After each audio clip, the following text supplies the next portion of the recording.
اعوذ باللہ من الشیطان الرجیم، بسم اللہ الرحمن الرحیم۔ نالج فیکٹری کے معزز دوستو، السلام علیکم۔ ناظرین اکرام، ایک دفعہ ایک فلسفے کے طالب علم نے حضرت علامہ محمد اقبال سے یہ سوال کیا کہ آپ کا شمار فلسفے کے بہترین اساتذہ کرام میں ہوتا ہے، لیکن مقام حیرت ہے کہ میں نے آپ کے پورے کلام میں وجود خدا کا ثبوت کہیں بھی نہیں دیکھا، جس پر آپ نے مسکرا کر فرمایا کہ تم خدا کا پوچھتے ہو، میں نے تو اسے دیکھا ہے۔ یہ جواب سن کر وہ کچھ دیر کے لیے حیران ہوا، اور پھر چند لمحات کے بعد جب اس کے ہوش ٹھکانے آئے تو اس نے دوبارہ پوچھا کہ جناب، کیا یہ آپ کے ساتھ ہی مخصوص ہے یا کوئی بھی اس کائنات کے چھپے ہوئے خالق کا نظارہ کر سکتا ہے؟ جس کے جواب میں حضرت علامہ محمد اقبال نے فرمایا کہ اگر طلب صادق ہو تو اس کائنات کا ہر ذرہ اس کے وجود پر شہادت دیتا ہے۔ کاش ہم کبھی اس لطیف نکتے کو بنیاد بنا کر اس کو دیکھنے کی کوشش تو کریں۔ اللہ رب العزت قرآن مجید فرقان حمید سورۃ ملک کی آیت نمبر 19 میں ارشاد فرماتا ہے، کیا انہوں نے اوپر پر پھیلاتے اور سمیٹتے پرندوں کو غور سے نہیں دیکھا جن کو رحمان کے سوا تھامنے والا اور کوئی بھی موجود نہیں۔ ناظرین، قرآن مجید فرقان حمید کی یہ آیت تو پرندوں کے لیے ہے، لیکن یقین کریں کہ ہمارے سروں پر یہ بڑے بڑے پروں کے حامل ہوائی جہازوں کو بھی حالت پرواز میں اگر کوئی چیز ہوا میں تھامے رکھتی ہے تو صرف اور صرف وہی ذات یکتا ہے جس کی حکومت زمین اور آسمان میں موجود ہر چیز کو اپنے احاطے میں لیے ہوئے ہے۔ خواتین و حضرات، میں ہوں محمد الیاس اور آپ دیکھ رہے ہیں ہمارا یوٹیوب چینل نالج فیکٹری۔ آج کی اس ویڈیو کو ہم نے ہوا میں پرواز کرتے انہی ہوائی جہازوں کے پیچ و خم کو اپنا موضوع بنایا ہے، جو بیک وقت ہزاروں کی تعداد میں ہوا کا سینہ چیرتے ہوئے محو پرواز ہیں۔ خواتین و حضرات، انٹرنیشنل ایویشن ایجنسی کی ایک رپورٹ کے مطابق فضا میں بیک وقت کم و بیش 9748 جہاز محو پرواز رہتے ہیں، جو کہ لاکھوں انسانوں سمیت ٹنوں وزن اٹھائے ایک سے دوسری منزل کی جانب گامزن رہتے ہیں، جن کو اللہ تعالیٰ کے سوا کوئی قوت بھی ہوا میں استحکام نہیں دے سکتی۔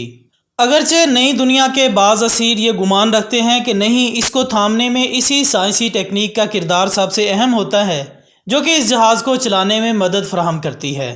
لیکن اس کا جواب ہم آپ کو آگے چل کر دیں گے، اور ابھی مناسب ہوگا کہ آپ ایویشن کی بیان کردہ چند پیچیدگیوں کو پہلے سمجھنے کی کوشش کر لیں تاکہ آگے چل کر بات مزید آسان ہو سکے۔ ناظرین محترم، اسی معلوماتی رپورٹ کے مطابق دنیا کے مصروف ترین ایئرپورٹس پر ہر 2 سے 3 منٹ بعد ایک فلائٹ ٹیک آف یا لینڈ کرتی ہے، جبکہ فضا میں اڑنے والے ہر طیارے کے درمیان تقریباً 4 سے 5 کلومیٹر تک کا فاصلہ رکھا جاتا ہے تاکہ کسی بھی ممکنہ فضائی حادثے سے محفوظ رہا جا سکے۔ اس فاصلے کو ہوا بازی کی اصطلاح میں سیفٹی گیپ کا نام دیا جاتا ہے، جو کہ جہاز کے سائز کے مطابق رکھا جاتا ہے، یعنی یہ ایک منظم سسٹم ہے جس کو فالو کرنا ہر ایئر لائن پر واجب ہوتا ہے۔ لیکن ناظرین، اس کے بالکل برعکس ذرا ان پرندوں کو دیکھیں جو ہزاروں اور لاکھوں کی تعداد میں اس فضائے بیکراں میں تیر رہے ہیں،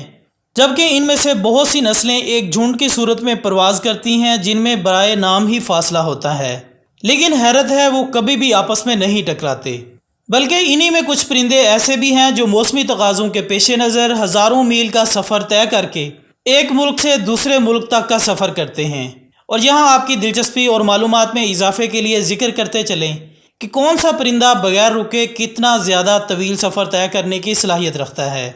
محققین کے مطابق ایک تیتر نما پرندہ جو کہ 9 دن اور 9 راتیں مسلسل پرواز کرتے ہوئے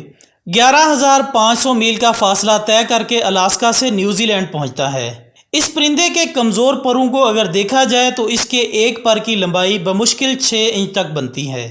جبکہ اس پرواز میں وہ دنیا کے کئی دریاؤں اور پہاڑی سلسلوں سمیت موسموں کی سختیاں برداشت کرتا ہے۔ ماہرین کی رائے کے مطابق قدرت کے اس شاہکار پرندے کا آدھا دماغ دوران پرواز نیند کے مزے لیتا ہے، جبکہ باقی آدھا دماغ جاگ کر اپنے رخ کا تعین کرتا ہے، اور پھر جب نیند پوری ہونے کے بعد دماغ کا سونے والا حصہ بیدار ہوتا ہے تو پہلا آرام کرنے کی غرض سے نیند کی وادی میں اتر جاتا ہے۔ ناظرین، ہم ایک دفعہ پھر اسی آیت قرآنی کی طرف واپس چلیں جس کی تفسیر میں علماء اکرام لکھتے ہیں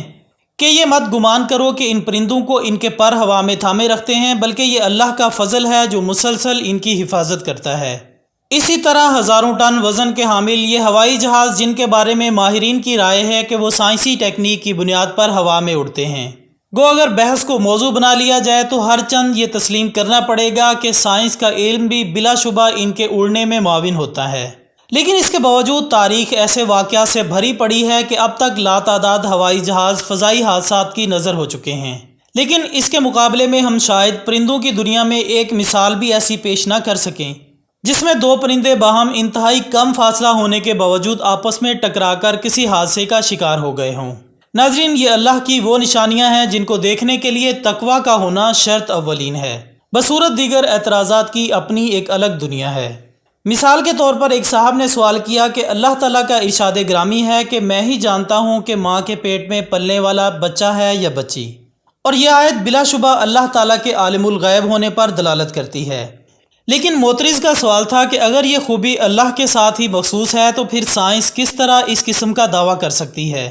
یہ واقعہ جناب امام غزالی رحمۃ اللہ علیہ سے منسوب کیا جاتا ہے کہ آپ نے جواب میں فرمایا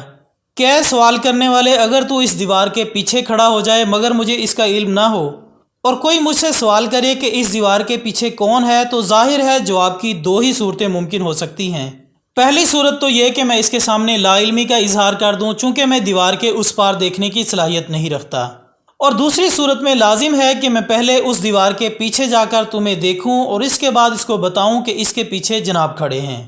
اور اگر میں دوسری بات پر عمل کروں تو کیا یہ غیب کا علم ہوگا؟ ہرگز نہیں، بلکہ اس کو علم شہود کہا جائے گا، کیونکہ میں نے باقاعدہ مشاہدہ کر کے اس سوال کرنے والے کو درست جواب دیا ہے۔ اور یہی جواب تمہارے اس سوال کا بھی ہے کہ اگر آج کی جدید سائنس اپنے آلات کی روشنی میں مشاہدہ کر کے یہ بتا سکے